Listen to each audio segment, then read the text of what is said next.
혹시 여러분, 신앙생활이 너무 무거운 짐처럼 느껴지거나 반대로 어디까지가 자유인지 몰라서 혼란스러울 때가 있으신가요?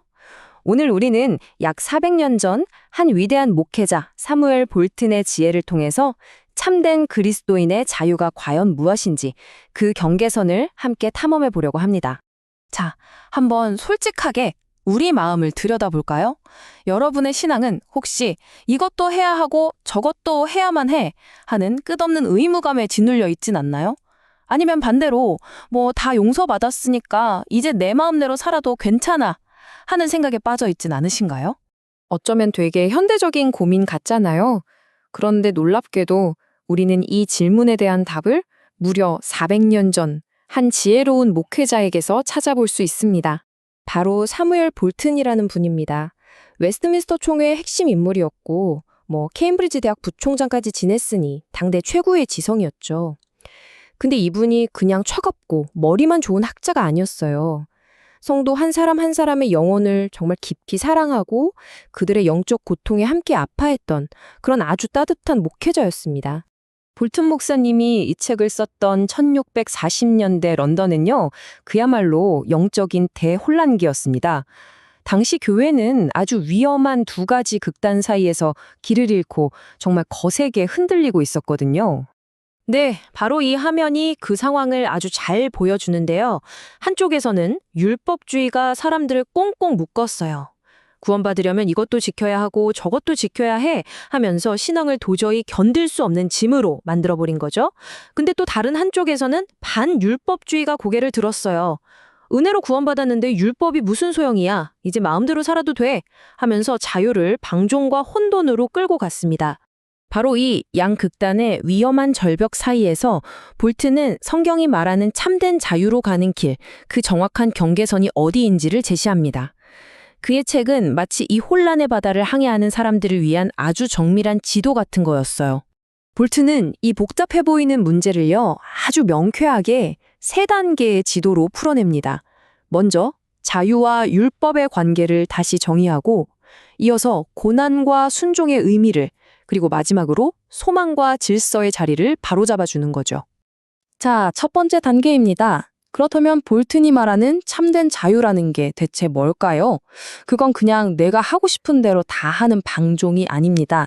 사탄과 죄의 지배, 그리고 끊임없이 너는 죄인이야 라고 우리를 고소하는 율법의 저주로부터 완전히 그리고 영원히 해방된 상태.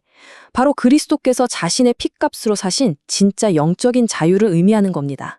여기서 볼튼의 정말 중요한 통찰이 나와요. 그는 율법의 역할을 딱 2가지로 구분합니다. 우리가 구원받으려고 지켜야 했던 행위 언약으로서의 율법. 이건 그리스도 안에서 완전히 폐지됐다는 겁니다.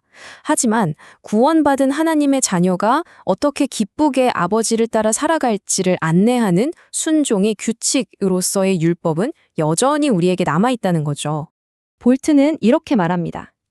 율법과 복음은 결코 서로 싸우지 않습니다. 율법의 목적은 우리의 교만을 꺾는 것이며 복음은 우리가 율법을 기쁨으로 성취할 수 있도록 무한한 은혜를 부어주는 것입니다. 그러니까 보세요. 율법과 은혜는 서로의 적이 아니라 최고의 파트너였던 거예요. 좋아요. 그럼 이제 2번째 단계로 넘어가 볼까요?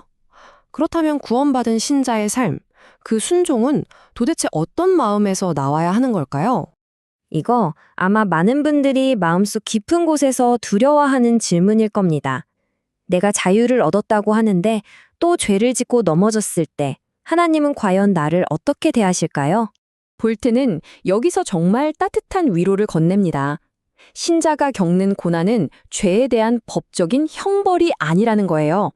그건 하나님의 진노가 아니라 우리를 너무나 사랑하시기 때문에 주시는 아버지의 사랑의 징계, 다시 말해 우리 영혼을 살리는 치료제와 같다고 설명합니다. 그의 목소리로 직접 한번 들어보시죠. 하나님께서 자신의 백성을 치실 때 그것은 결코 맹렬한 진노나 저주가 아닙니다. 그것은 형벌이 아니라 영혼을 살리는 치료제입니다.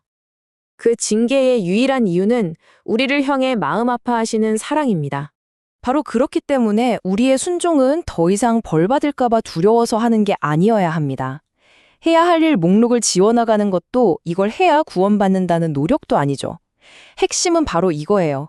우리를 향한 그 놀라운 하나님의 사랑에 대한 자발적이고 기쁨에 찬 사랑의 응답. 바로 이것이 순종의 유일한 동기라는 겁니다. 자, 이제 마지막 세 번째 단계입니다. 그러면 이 신앙의 여정을 끝까지 달려가게 하는 힘은 뭘까요? 볼트는 천국의 상급을 바라는 소망이 결코 이기적인 게 아니라고 말해요. 오히려 그것은 이 땅의 힘든 시련들을 이겨낼 힘을 주는 아주 강력하고 성경적인 동기가 된다는 거죠. 이 마지막 인용구가 모든 것을 요약합니다. 장차 다가올 영원을 마음에 품은 사람은 결코 움츠러들지 않습니다. 이제 우리의 원칙은 이것을 행하라, 그러면 살 것이다가 아닙니다. 오직 믿으라, 그러면 구원을 얻을 것이다, 입니다. 그러므로 복음의 정신으로 행하십시오. 내 행위에서 믿음으로 우리의 삶의 패러다임이 완전히 전환되는 순간입니다. 그런데요, 볼튼의 이런 깊은 생각들이 그냥 그 시대에만 머물렀던 게 아니었습니다. 그의 통찰은 기독교 역사에 아주 중요한 유산을 남겼습니다. 바로 이 책, 1645년에 출판된 참된 그리스도인의 자유입니다. 당시 혼란에 빠졌던 교회의 방향을 제시하는 그야말로 등대 같은 역할을 이 한 권의 책이 해낸 거죠. 그리고 이 점이 정말 중요합니다.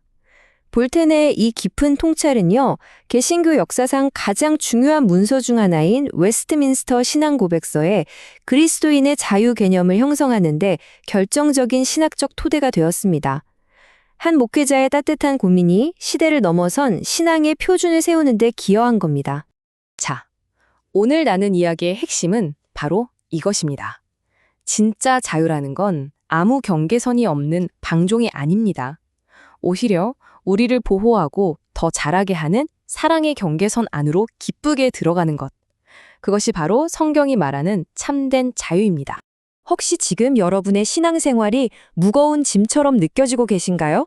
그렇다면 오늘 사무엘 볼튼이 바로 당신을 참된 자유의 경계선 안으로 아주 따뜻하게 초대하고 있습니다.